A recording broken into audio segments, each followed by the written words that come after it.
Terence Crawford's fight against Israil Madrimov, the hard-hitting WBA junior middleweight champion, is scheduled to take place in Los Angeles on August 3rd. However, this battle may be Crawford's last fight unless he's able to find a time machine that's functional and sends him back 10 years. Thus, keep watching this video to understand why this battle will be one-sided. Crawford, who has a perfect record of 40-0 with 31 knockouts when he was younger. In other words, Crawford is 36 years old and is going up against a young murderer who has power comparable to that of Golovkin. This is not the kind of individual that an older man like Crawford can afford to make war with. We believe that it is possible to say that Madrimov strikes harder than fighters who weigh 168 pounds, such as Canelo Alvarez, and that he is without a doubt the most powerful puncher in the 154-pound class. But with his adversaries punching, the only way he can win at this point is by out-punching his opponents, and a significant reason why he's still winning is because he is competing against people of a lower level. Although he is just 29 years old, Israil Madrimov has the sort of force that can make holes in a brick wall. He is without a doubt the most powerful puncher that Crawford has ever faced as a professional fighter in his 16 years of competition. Also, it's obvious that Crawford is sticking around for the money, and Madrimov is the kryptonite that will destroy what is left of him. Do you remember the manner in which Madrimov appeared during his knockout win against Magomedov in the 5th round? The question is, how long will Crawford be able to withstand being hammered by shots like Madrimov's? It is quite unlikely that Crawford would want to engage in this battle. Nonetheless, he is doing so precisely because it's a lucrative one. In other words, Crawford is going to collect a lot of money from the card that His Excellency Turki Al-Sheikh is placing on the August 3rd card, which is plainly one that Crawford is going to obtain. We don't believe that Crawford would want anything to do with a young puncher like Madrimov because he strikes too hard, and Terence is on the wrong side of 30 to be fighting this sort of knockout boxer. As a result, we believe that the substantial majority of boxing fans will have a preference for Israil Madrimov this time around. Although the Uzbek native has only competed in 10 fights so far in his professional career, he is already attracting the attention of die-hard fans with his performances. Based on what we have seen so far, he seems to be prepared to emerge as the dominating force at the weight. While it is true that there is only a limited amount of information available to consider when analyzing the game of the fighter who has engaged in so few professional fights, there is already a great deal to get enthused about. At first look, Madrimov's boxing style may seem unconventional and even a little bit crazy at times. However, there is no mistaking the fact that his skill set is founded on accuracy and outstanding foundations. It is possible to be an unpredictable and spectacular boxer without making a commitment to consolidating the fundamentals. Yet, getting the fundamentals perfect first only strengthens a fighter's possibilities when it comes to bringing the flashier elements back in. And Madrimov is a wonderful example of this.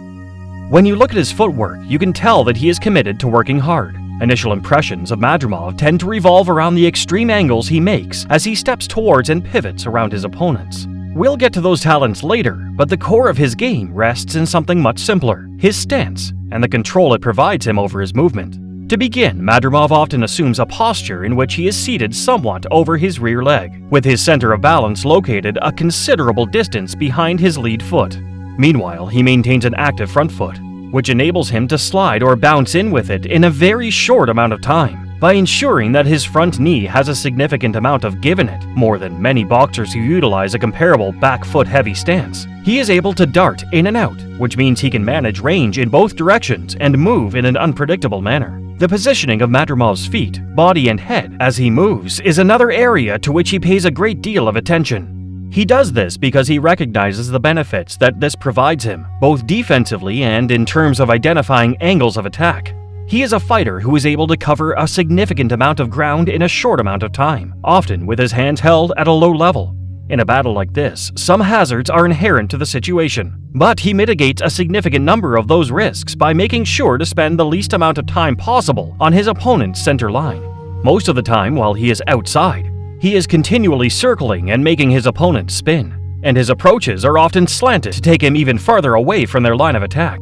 Rather than engaging him in lengthy combinations and turning them from close range, he moves to an angle well on their far side, and then escapes when he does step across.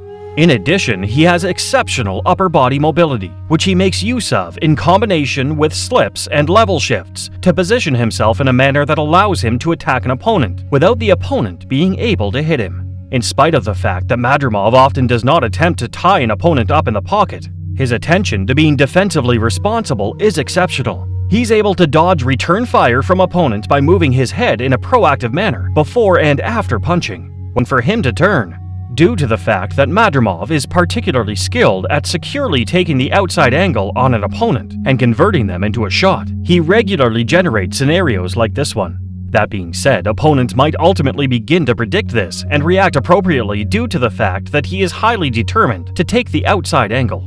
Thus, variation and unpredictability are two of the defining characteristics of his game. If he were to take the inside angle more often, it may result in an increase in the number of attacking possibilities and prevent opponents from making assumptions.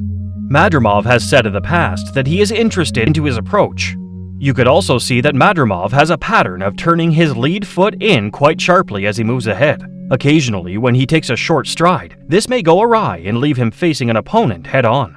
Nevertheless, for the most part, it provides him with even better control over his movement in the back and forward direction. Madrimov is a switch hitter who is very skilled and has a number of sharp tools in his toolbox. His strategy, which involves keeping his hands low and bending his head slightly forward, often provokes a jab from an opponent, which Madrimov responds to with his split entry straight left, the same tactic that Manny Pacquiao employs to great success. His numerous shifts may often just overwhelm opponents as well, and Madrimov's jab from the southpaw stance is a weapon that is both sharp and precise, and he can use it for a number of objectives. In addition, he's not bothered by the situations in which he is required to travel in the other direction. Although it's not his preferred way of fighting, Madrimov's timing and control of range allow him to keep sliding back and popping his opponent until he feels comfortable enough to step around, making them turn and take back the initiative. And he's also ready to clinch up and briefly spoil if he needs to, so keeping him on the back foot for any length of time will be tricky for any fighter to accomplish. The Uzbek's dedication to body punching is just another aspect of his character that sticks out right away.